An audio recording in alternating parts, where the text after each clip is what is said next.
E voltamos então ao livro do profeta Isaías, capítulo de número 36. E como dizem, né, voltamos bem, porque voltamos num trecho importante. Irmãos, nós faremos a leitura deste trecho, de 1 a 10, ok?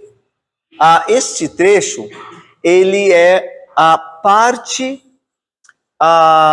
do discurso de um alto oficial da Assíria, aquele império que está conquistando o mundo naquela época do profeta Isaías. E esse alto oficial, ele é enviado a Jerusalém, aos portões da cidade, para exigir de Jerusalém que ela se renda. Ok? Então é disso que o texto vai tratar. Esse é um capítulo narrativo histórico. Ele é diferente dos outros capítulos todos de Isaías. Porque todos os outros são profecias. Aqui está narrando uma história, um acontecimento. Tá? Então é importante a gente ver algumas coisas aqui antes da gente prosseguir, né, na leitura. O grande ensino do capítulo 7, lá no início, até o capítulo 35, é de que Deus é o Senhor da história. Ele é o Senhor da história. Ele é o Senhor de tudo o que acontece no mundo. Esse é o grande ensino de Isaías.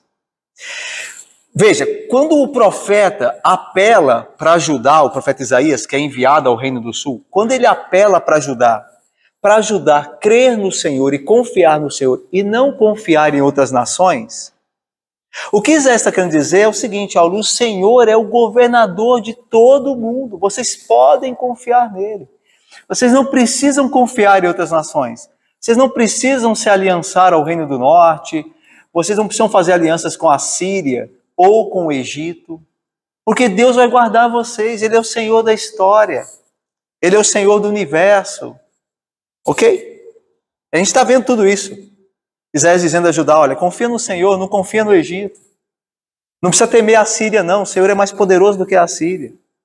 Então, um grande ensinamento dessa primeira parte do profeta Isaías, né, do capítulo 7 até o capítulo de número 35, é: o Senhor é o dono da história. E do capítulo de número 36, agora que nós começamos ele, até o capítulo 36 e 37 vai mostrar de fato, na história, que o Senhor é o dono dela. Porque isso foi mostrado agora através das profecias de Isaías. Mas agora, Deus vai mostrar de fato, através de um acontecimento real, de que Ele governa todas as nações. Ele governa o mundo. Então, o capítulo 36 e 37... eles são de suma importância para todo o livro de Isaías. Por quê? Porque Deus agora vai mostrar o que o profeta Isaías estava ensinando a Judá. O quê? Que Ele é o Senhor da história. Ele governa todas as nações. E é isso que vai acontecer aqui, nesse relato narrativo, histórico narrativo de Isaías, do capítulo 35 e 36.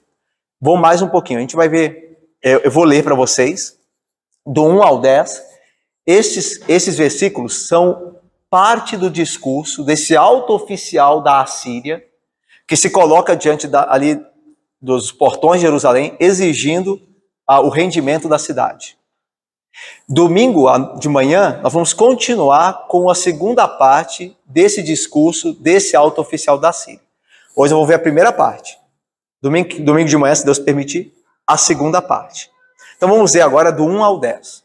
Olha o que esse alto oficial da Assíria disse ao rei de Israel, ao rei de Jerusalém e ao povo. Olha aí, versículo de número 36, ou melhor, capítulo 36, versículo 1. No ano 14º do rei Ezequias, era o rei de Judá, subiu Senaqueribe, rei da Assíria, contra todas as cidades fortificadas de Judá e as tomou. O rei da Assíria enviou Rabsaque de Laquis a Jerusalém, ao rei Ezequias, com grande exército.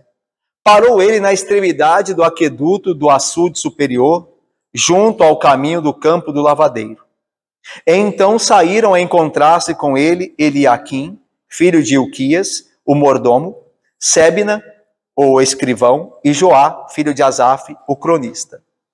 Rabsaque lhes disse: dizei a Ezequias, assim diz o sumo rei, o rei da Assíria: que confiança é essa em que te estribas? Bem posso dizer-te que teu conselho e poder para a guerra não passam de vãs palavras. Em que, pois, agora confias para que te rebeles contra mim? Confias no Egito? Esse bordão de cana esmagada, o qual, se alguém nele apoiar-se, lhe entrará pela mão e a traspassará? Assim é Faraó, rei do Egito, para com todos os que nele confiam. Mas se me dizes, confiamos no Senhor nosso Deus, não é esse aquele cujos altos e altares Ezequias removeu e disse a Judá e a Jerusalém, perante este altar adorareis? Ora, pois, empenha-te com meu senhor, rei da Assíria, e dar-te-ei 2.000 cavalos, se de tua parte achares cavaleiros para os montar. Como, pois, se não podes afugentar um só capitão dos menores dos servos do meu senhor, confias no Egito por causa dos carros e cavaleiros? Acaso subiu eu sem o Senhor contra esta terra para destruir? Pois o Senhor mesmo me disse, sobe contra a terra e destrói-a. Vamos lá, então? Olha só a introdução. A narrativa que você encontra aí, no capítulo 36 e 37 de Isaías, você vai encontrá-la quase que hiperes literis, ou seja, quase que as mesmas palavras em 2 Reis 18 e 2 Crônicas 32. Tá? Lá você vai encontrar a mesma história, quase com as mesmas palavras. Uma coisa ou outra muda, é acrescentado, mas é quase a mesma coisa. Qual que é o momento histórico? Eu adiantei um pouquinho, mas vamos lá. O momento histórico é aquele quando, tendo o rei da Assíria, Senaqueribe, aceita a submissão de Ezequias, rei de Judá, e os tesouros enviados como presente, renova a sua pressão sobre Jerusalém. Tal ato de traição já havia sido profetizado por Isaías mais de uma vez. O que acontece? A Assíria está dominando tudo. Dominou ao oeste tudo que estava ali, as nações todas, e desce para o sul. Só falta dominar Jerusalém. A Assíria até já invadiu o território de Judá e conquistou muitas cidades. Aliás, há documentos da época de Senaqueribe, que ele falando, escrevendo acerca das suas vitórias, ele disse que conquistou 46 cidades fortificadas de Judá. Ou seja, Judá já tinha quase toda caída, o território de Judá, o reino, já tinha todo quase caído nas mãos de Senaqueribe. Faltava a cidade de Jerusalém, que era a capital. Faltava só essa cidade. Aí o que acontece? Ezequias, ele fica sabendo que o reino dele já quase está destruído pela Síria. Aí ele diz a Senaqueribe, olha, me perdoa. Por que Ezequias diz isso? Porque ele havia se rebelado contra a Assíria. Quando Sargão II, pai de Senaqueribe, que era o rei anterior da Assíria, ele morre, alguns reinos tentam se rebelar do poder da Assíria. Com eles, Judá também tenta. Só que Senaqueribe assume o trono e começa a derrotar todas as rebeliões levantadas. Quando Ezequias vê que ele também será derrotado por causa da rebelião dele, de Judá contra a Síria, ele pede perdão, desculpa. Aí Sargão diz, Senaqueribe, rei da Síria, diz, eu te perdoo, se você me pagar com os tesouros de Judá. E aí Ezequias pega o tesouro de Judá, parte do tesouro, e manda para Senaqueribe. Senaqueribe recebe, só que Senaqueribe trai a confiança de Ezequias. Ele recebe os tesouros, mas não perdoa nada. Ele desce com o exército da Síria para destruir Jerusalém. É disso que está falando aqui. E Isaías já havia avisado a Judá, a Ezequias, que eles seriam traídos pela Síria, que não podia se confiar nela. Lá no capítulo 21 fala isso, 24, 33. Isaías fala, ó, não confia na Síria. A Síria é pérfida, ou seja, é traidora. Ela vai enganar vocês. E mesmo assim eles tentaram comprar a Síria, tentaram entrar num pacto e foram enganados. Então, qual é o contexto que está acontecendo aqui? O que está acontecendo aqui? A Síria, depois de ter enganado Judá, está cercando Jerusalém e quer que o Jerusalém se entregue, se renda ao seu domínio. Ok?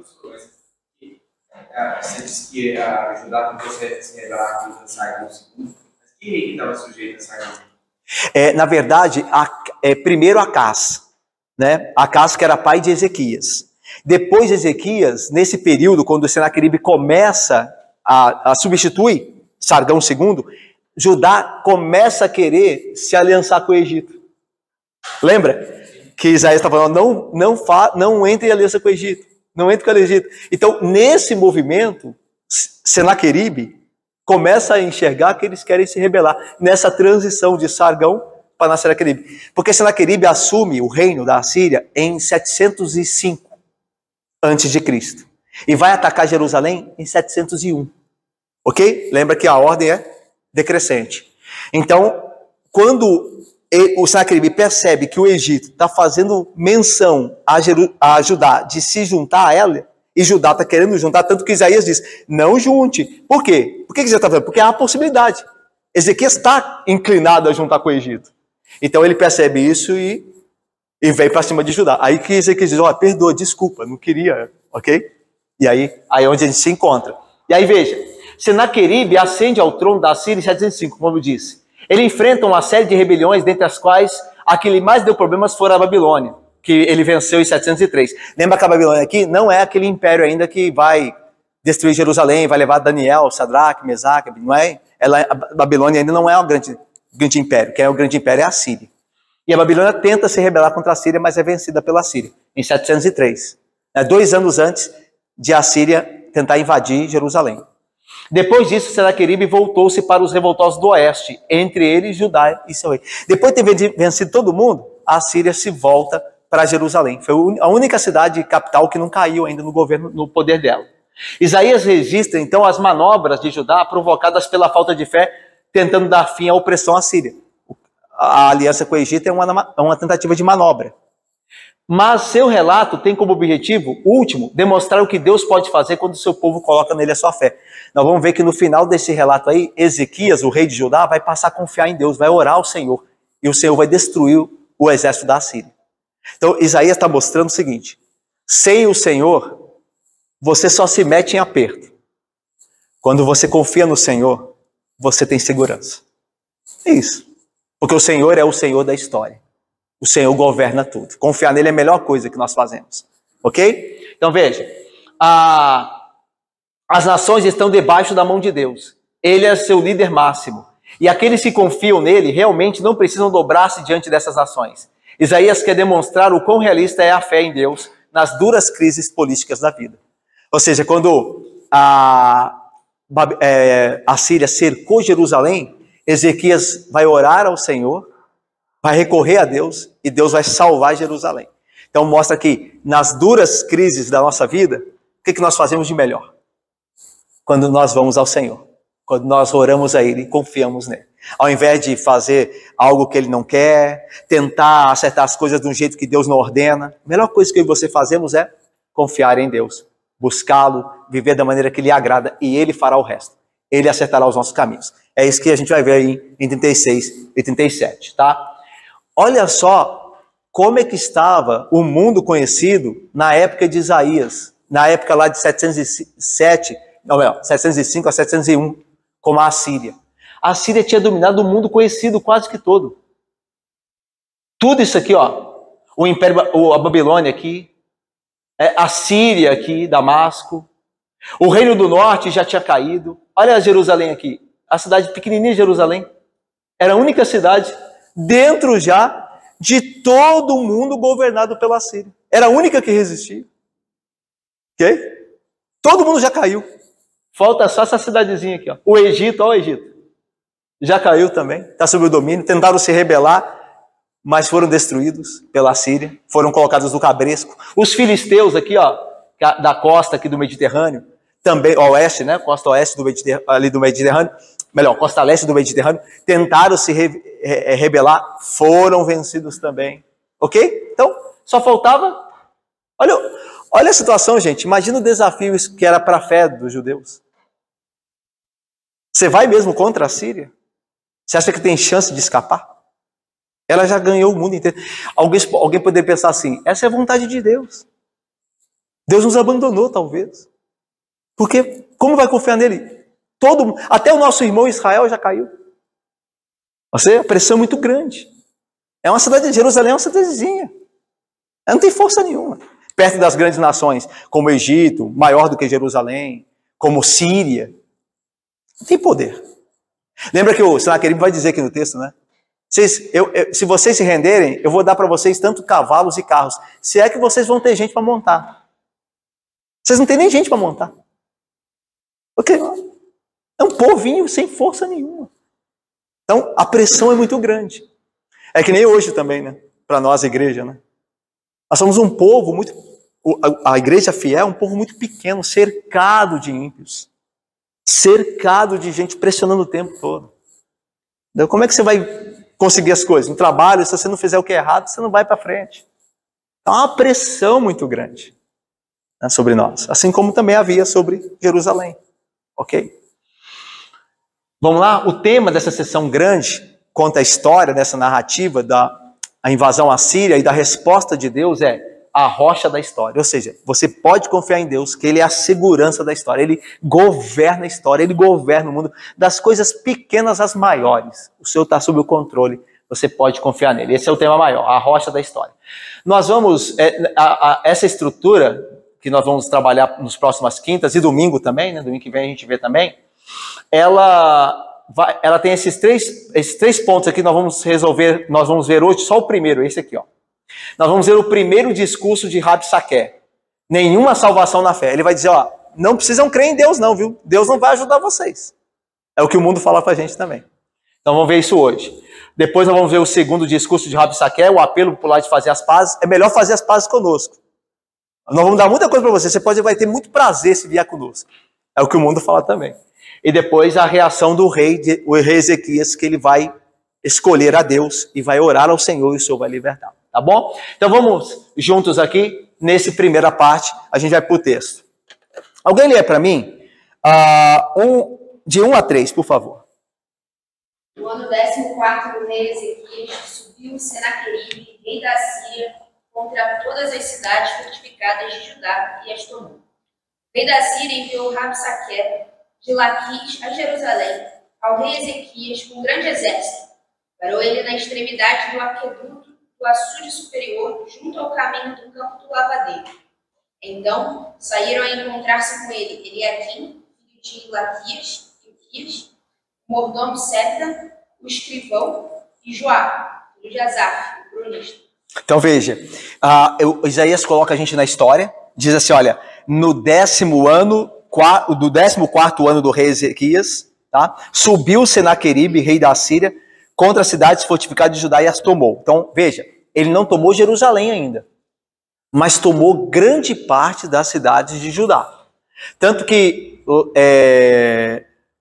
Laquis é a cidade fortificada que é a última defesa de Judá, da capital. Então, você vê que ele vai enviar o seu mensageiro, Rabsaqué, de Laquis. Ou seja, a última cidade de defesa, antes da capital, já caiu, que é Laquis. Então a ideia é que Judá está sozinho. Não tem mais ninguém. Não tem mais ninguém para socorrê-lo. Entendeu? Então, Senaqueribe, rei da Síria, enviou então o seu exército. Olha aí, o rei da Síria enviou Rabsaqué. Rabsaqué é um alto oficial, tá? É uma espécie de conselheiro real. Tá? Ele aparece lá em 2 Reis 18 também. Ele enviou Rabsaqué de Laquis. Laquis ficava a 48 quilômetros, tá? A sudoeste de Jerusalém, que é muito próximo, tá? Não é a distância grande. A Jerusalém, ao rei Ezequias, com grande exército, ou seja, já enviou para tomar a cidade. A ideia de enviar, Senaqueribe enviar Rabsaqué com um exército, é que ele não está para conversa. Ok? Ele não veio conversar. Ele não veio colher opinião, entrar num acordo. Ele veio assim, é o seguinte, ó, ou se rende ou é destruído. Por isso é o grande exército aqui. Tá? Parou ele na extremidade. Olha onde ele para. Onde o exército de Senaqueribe para. Parou ele na extremidade do aqueduto do açude superior, junto ao campo do caminho, ou junto ao caminho do campo do lavadeiro. O aqueduto, né, era uma espécie de túnel, cano de água, passava e levava água para a cidade. Lembra que Jerusalém não tinha dentro dos muros fonte própria de água. A água chegava de fora da cidade através desse aqueduto. Quando Rabsaqué se coloca no aqueduto, tem uma coisa primeira aqui que a gente tem que entender. Ele está fazendo uma ameaça. Por quê?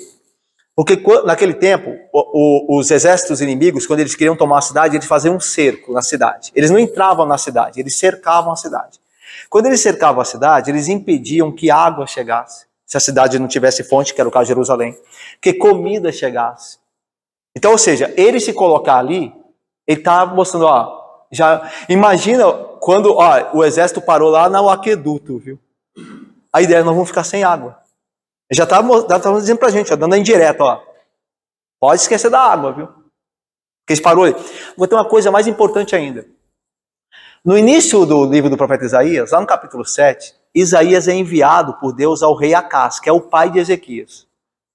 Quando Isaías vai a Acás, Isaías vai encontrá-lo nesse mesmo lugar aqui, no aqueduto do açude superior. E lá, Isaías diz assim, olha, confia em Deus. A Síria está se levantando, mas não entra em acordo com o reino do norte, com a Síria, não. Porque Deus vai guardar vocês. Aí Acás diz, não, eu vou fazer o que eu quero. Lembra? Isaías diz assim, o Senhor te dá a chance de pedir um sinal para ele mostrar o seu poder. Aí ele diz, não quero sinal nenhum de Deus, não. Ou seja, aonde se plantou incredulidade, no mesmo lugar se colhe agora a diversidade. A ideia aqui de Isaías é mostrar o seguinte, dentro da história, obviamente, né, da providência da história, no lugar onde se colheu, ou melhor, lugar onde se plantou incredulidade, porque foi nesse lugar que Acás disse, eu não quero crer no Senhor, não. Eu vou fazer minhas alianças políticas. Foi nesse mesmo lugar que chegou a ameaça. Então, tudo que o homem semeia, ele colhe. Quem colhe incredulidade, quem planta incredulidade vai colher tormenta. Quem planta fé em Deus, colherá segurança. Essa é a ideia, ok? De juntar o lugar, a incredulidade e agora ao aperto que se vê. Porque se plantou incredulidade, se colheu aperto, ok? Mas vamos lá? Olha só, então, quem que Ezequias mandou para conversar com Rabsaqué? Então saíram, versículo 3, a encontrar-se com ele Eliaquim, filho de Uquias, o mordomo, Sebna, o escrivão, e Joá, filho de Asaf, o cronista. Esses três homens aqui não tinham nenhum militar. Veja como Jerusalém está despreparada. Não tem um militar, não tem um comandante aqui. Todos eles são da esfera civil, do gabinete real do rei. Eliaquim é o mordomo, Sebna o escrivão e Asaf o cronista. Tem nenhum general, tem nenhum comandante. Tem ninguém ali de batalha. Ou seja, a ideia de que Jerusalém já mostra que ela está fadada à derrota. Entendeu? Vamos mandar um comandante, vamos mandar alguém. Não, mas a gente não tem como fazer fronte. O que a gente vai fazer é conversar, tentar conversar. Porque se a gente mandar um comandante, pode ser um apelo para eles virem a gente. Eles podem entender como uma afronta de quem quer medir força. E nós não temos condição. Então eles mandam pessoas da esfera civil, não é da militar, porque eles não têm força, ok? Jerusalém não tem força nenhuma. Olha só, agora, irmãos, Rabsaqué vai começar o discurso dele. Chegam os representantes de Ezequias. Aí Rabsaqué, que é o oficial que representa Senaqueribe, rei da Síria, vai começar o discurso dele. E o discurso dele aqui, até o versículo 10, ele se divide em 4 temas aqui. O primeiro é, não confiem no Egito. Porque o Egito não vai ajudar em nada. Segundo, não confiem no Senhor. O Senhor já abandonou vocês muito tempo, porque vocês o abandonaram. Aí depois, o terceiro ponto. Vocês não adianta querer medir força militar, porque vocês não têm condição. Vocês não têm exército para competir com o nosso. E quarta e última, o Rabsaqué vai dizer, nós temos permissão divina e ordem divina do próprio Deus de vocês para vir destruir vocês. Então, olha os argumentos. Olha a pressão. Não adianta ir no Egito. Que o Egito não vai salvar vocês, não tem força para salvar vocês. Nós até já derrotamos o Egito. E não adianta falar que vai crer no Senhor também não, porque o Senhor já abandonou vocês há muito tempo. Terceira coisa, vocês não têm exército. Eu sei que vocês não têm exército. Vocês não têm homem para montar. Se a gente quiser dar cavalo para vocês, vocês não tinham homem para montar os cavalos. E quarto e último, Deus é que mandou a gente aqui destruir vocês. É que ele vai trabalhar aqui. Olha aí o primeiro. A dependência do Egito é uma posição sem esperança. 4-6. Alguém lê para mim? 4-6, por favor. Rabsaque lhes disse: dizei a Ezequias, assim diz o sumo rei, o rei da Assíria, que confiança é essa que te estribas? Bem posso dizer-te que teu conselho e poder para a guerra não passam de vãs palavras. Em quem? Pois agora confias para que te rebeles contra mim? 6. Confia no Egito, esse bordão de cana esmagada, o qual, se alguém nele apoiasse, lhe entrará pela mão e a traspassará. Assim é Faraó, rei do Egito, para com todos os que nele confiam. Então, Rabsaque começa falando assim, olha só, olha como ele trata a Jerusalém e o seu rei. E diz assim, dizei a Ezequias. Ele nem chama Ezequias de rei. Ele não diz assim, dizei ao vosso rei. Não, Ezequias não é ninguém. Tanto que ele fala aqui, não tem respeito nenhum. Dizei a Ezequias. Então mostra a falta de consideração. Dizei o quê? Assim diz o grande rei, que era o título de Senaqueribe, rei da Síria. Ele é chamado o sumo rei, o grande rei da terra. Então dizei ao grande rei da terra. Então Ezequias é um João ninguém. Quem é o poderoso é Senaqueribe. O grande rei da terra manda dizer o seguinte. Aí ele continua. Que confiança é essa em que te estribas? A ideia é a seguinte. Você está confiado em quê ou em quem para se levantar contra o Senhor da terra, que é Senaqueribe? Você está doido? Você é um João ninguém, está falando com Ezequias. Né? Lembra que Ezequias mandou os representantes e Rabsaque está falando com os representantes de Ezequias como se faz com o próprio Ezequias. Você está confiando em quê para se levantar? Você é um João ninguém. Você não tem poder nenhum. Que confiança é essa em que você está se estribando? Está se fundamentando? E aí veja, versículo 5. Bem posso dizer-te que teu conselho e poder, a ideia de conselho aqui é estratégia para a guerra, tá? E poder é força militar. Bem posso dizer que o teu conselho e poder para a guerra não passam de palavras vãs. Em que, pois, agora confias para te rebelares contra mim? Ou para que te rebeles contra mim? A ideia aqui é a seguinte, a sua estratégia, que você fica falando aí, dos seus planos de batalha, é conversa fiada. A ideia aqui de palavras vãs é essa. A gente poderia traduzir no nosso coloquial aqui. Você está de conversa fiada. Você não tem poder nenhum. Você não tem estratégia nenhuma. Não adianta mentir para o seu povo, dizendo que vocês têm plano A ou B. Vocês não têm como vencer a gente. Não há estratégia para vocês. E aí diz mais. Versículo 6. Aí ele vai para o primeiro argumento. Por acaso vocês confiam no Egito? Esse bordão de cana esmagada? O qual, se alguém nele apoiasse, se lhe entrará pela mão e a traspassará? Assim é Faraó, rei do Egito, para com todos os que nele confiam. A ideia aqui lembra, de canas, cana esmagada que alguém usa para se apoiar? A ideia é de alguém que está caminhando e tropeça e antes de cair, quer se agarrar em alguma coisa, aí tem uma vara quebrada perto dele, ele vai pegar na vara, a vara atravessa a mão dele. Ou seja, aquilo que era para ajudar ele, tornou-se mais um problema. Então ele fala, o Egito é que nem essa vara. Você vai confiar nele, ele vai te prejudicar. Anteriormente, quando os filisteus tentaram se levantar contra a Síria, poucos anos atrás dessa invasão em Jerusalém, os filisteus confiaram no Egito. O Egito falou, pode levantar que a gente ajuda.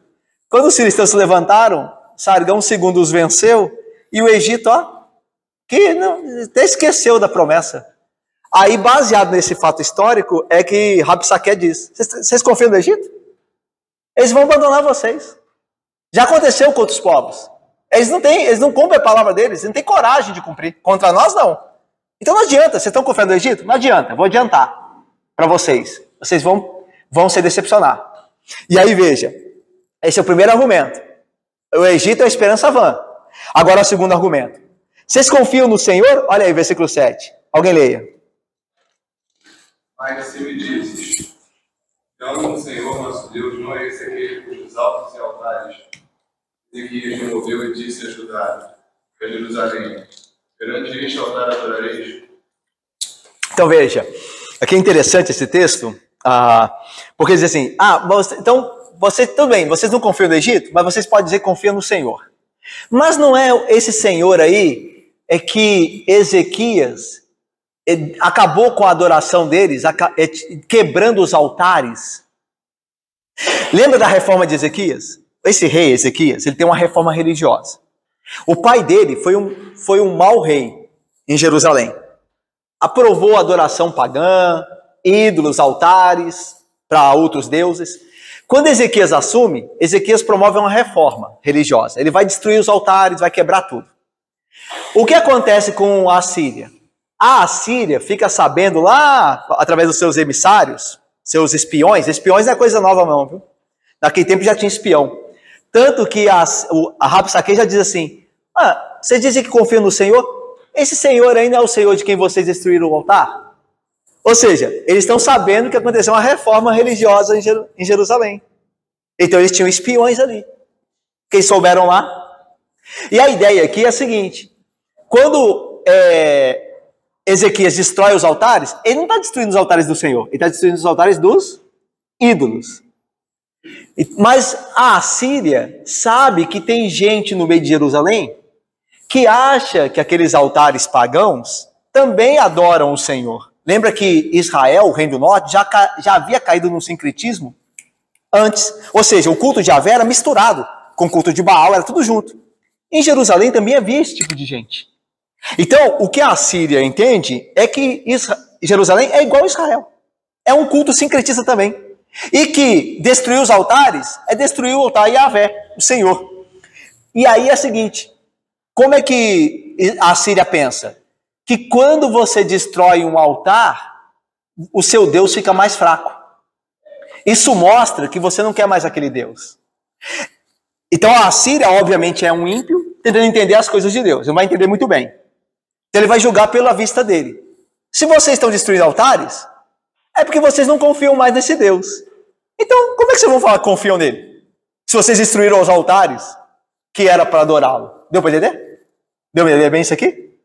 Então, na cabeça da Assíria, Jerusalém já abandonou a Deus, porque destruiu os altares dele. Ok? Vamos continuar. Olha só. 3 agora. Agora o outro argumento. Não adianta confiar no Egito, porque o Egito vai decepcionar vocês. No Senhor também não adianta confiar no Senhor, porque vocês destruíram os altares todos. Como é que vocês vão adorar o Senhor sem altar? Isso pela perspectiva da Síria. Aí o terceiro argumento. E não adianta confiar no exército não, porque eu sei que vocês não têm homens suficientes. Olha aí, 8 e 9, alguém lê. Ora, pois, vende com meu senhor, rei da Síria, já achei 2.000 cavalos. Se de tua parte achares cavaleiros para os montar. Como, pois, se não podes afugentar um só capitão dos menores dos servos do meu senhor, confias no Egito por causa dos carros e cavaleiros? Então, peraí. Então, vai assim, ora, pois, aí há aqui, esse versículo 8, é uma ironia, tá? Aqui é uma ironia. Na verdade, a intenção de Rabsaque não é oferecer esses cavalos e carros. Ele está sendo irônico aqui, menosprezando, né, humilhando ainda mais Jerusalém. Ele está dizendo assim, ora, pois, façam as pazes conosco, com o meu senhor, que é o Senaqueribe, e com a Síria, e nós te daremos 2.000 cavalos, se é que da tua parte você vai achar cavaleiro para montar. Eu fico pensando que se fosse um filme, né? Aí é aquela hora que um vira pro outro assim, começa a rir, né? Olha, estamos zombando da cara dele, né? Estamos brincando com ele. Então essa é a ideia. Olha, faça amizade conosco, nós vamos dar para vocês, diz o texto, né? 2.000 cavalos. Se vocês conseguirem montar, achar gente para montar. Ou seja, vocês não têm força bélica, militar para resistir. E aí diz o versículo 9, e vocês ainda não conseguem afugentar um só capitão dos menores dos servos do meu senhor, de Senaqueribe, né? Como é que vocês podem confiar no Egito por causa dos carros e cavaleiros? Lembra que a ideia de carros e cavaleiros os cavalos, né? Eles vinham do Egito. Eles eram do Egito. Israel não tinha criação de cavalo. Eles eram trazidos do Egito para Israel. Então a ideia é a seguinte, vocês não conseguem vencer uma força menor da Síria, o menor dos servos do meu Senhor, será que vocês não conseguem vencer? E vocês querem cavalos e carros para montar com quem? Vocês não conseguem vencer um pequeno destacamento do meu Senhor? Então, vocês não têm esperança bélica. Então veja, ó, vocês não têm esperança de fazer aliança com nação nenhuma, porque o Egito é um engano. O Senhor já abandonou vocês muito tempo, porque vocês quebraram os altares dele. Vocês não têm força bélica para resistir, não tem homens para resistir. E agora o último argumento.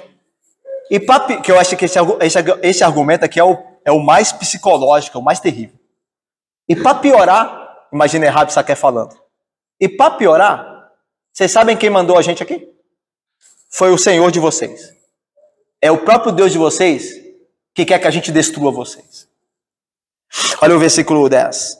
Acaso subi eu agora sem o Senhor Yahvé contra esta terra para destruir? Vocês pensam que eu vim aqui sem o aval do Senhor, que é o Deus de vocês? Pois foi o Senhor mesmo que me disse: sobe contra a terra e destrói-a. Lembra que eu falei que a Síria tinha os seus espiões lá no meio de Jerusalém? Porque eles ficaram sabendo da reforma de Ezequias. Eles também sabiam da pregação de Isaías. Irmãos, Isaías estava pregando desde o ano 740. Nós estamos em 701. Então a Síria sabia do que o profeta Isaías pregava. Tinha tempo para poder se informar. E Isaías já tinha dito várias vezes, nós vimos nas profecias de Isaías, nos capítulos anteriores, que Deus usava a Síria como a vara da sua mão. Lembra? Isaías falou, a Síria é a vara da mão de Deus para corrigir Judá, para exortar Judá. Ok?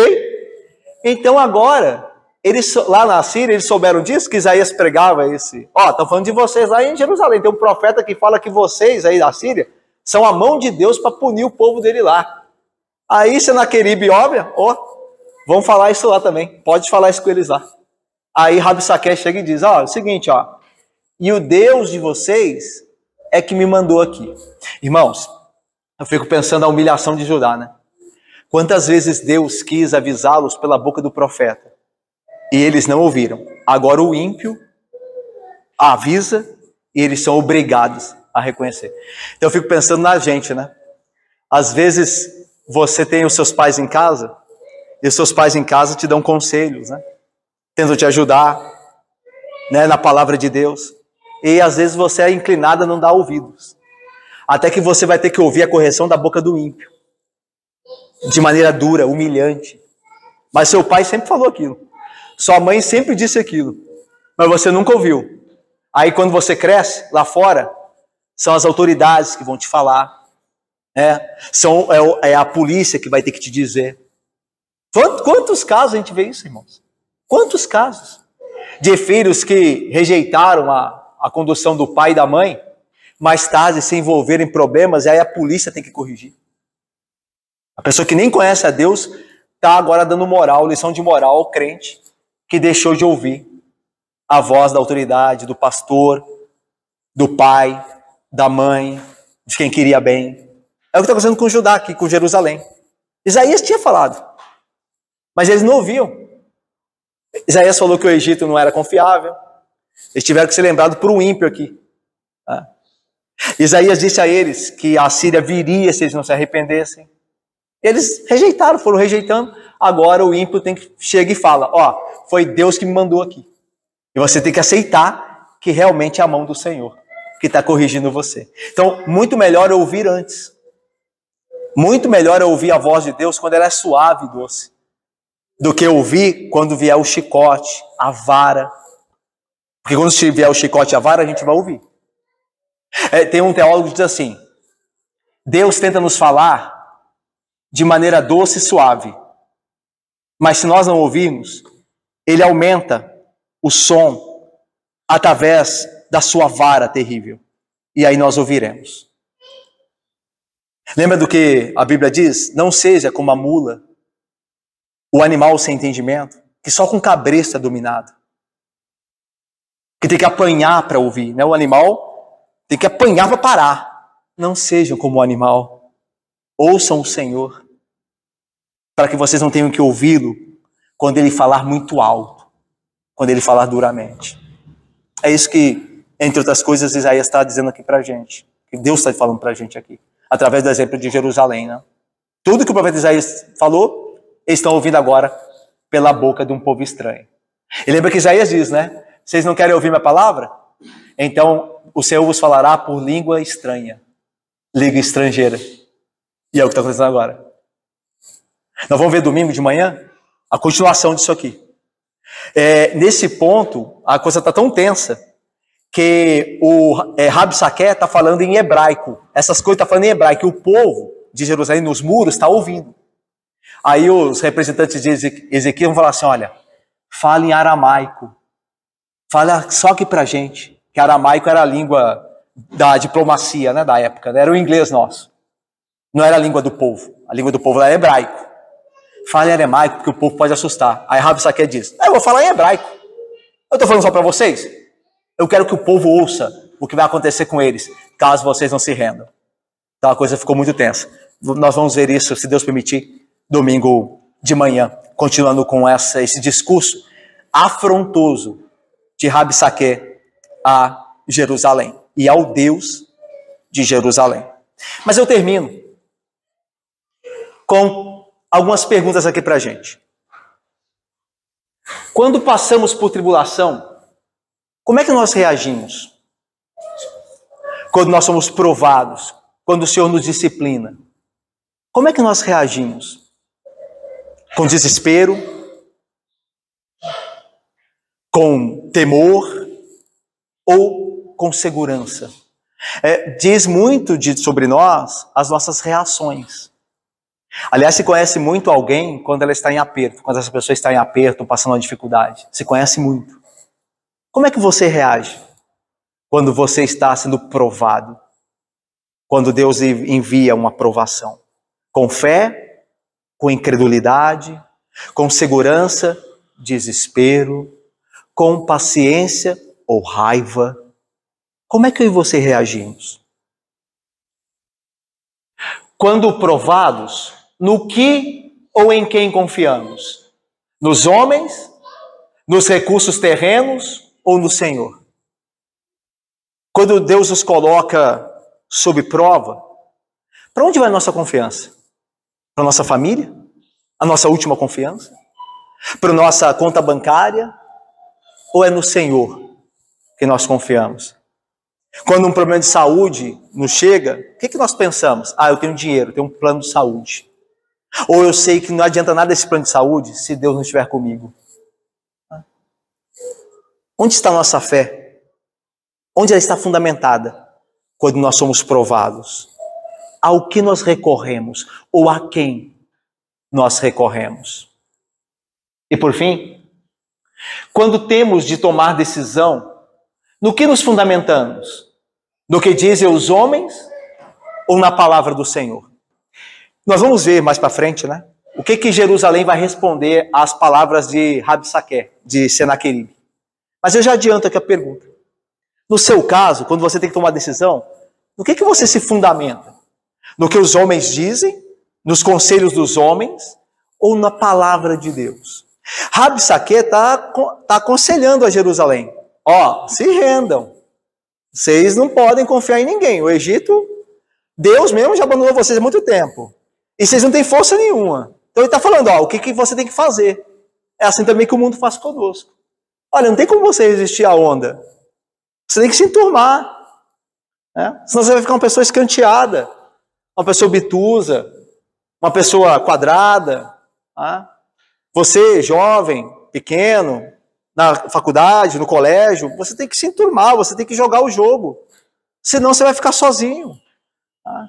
Se você, moça, não for provocante, você não vai ter ninguém. Você vai acabar solteirona. É isso que você quer? Olha, essa pessoa aí, ela não é crente, ela está dando em cima de você, olha. Ela não é crente, mas é uma pessoa, parece direita, Você prefere ela ou ficar aí esperando aí o príncipe encantado? A mulher ideal? O que você vai fazer? Deu para entender? Essas escolhas pequenas, os homens nos aconselham, mas a palavra de Deus diz algo diferente. Em que nós confiamos para tomar a decisão? Esse é o desafio de Jerusalém. Vão confiar em Rabsaque? Ou confiar que o Senhor pode livrar vocês mesmo nessa hora de tremendo aperto? Vocês têm que decidir. E nós também temos que decidir diante dos nossos desafios. Que Deus nos abençoe e nos guarde. Amém, irmãos.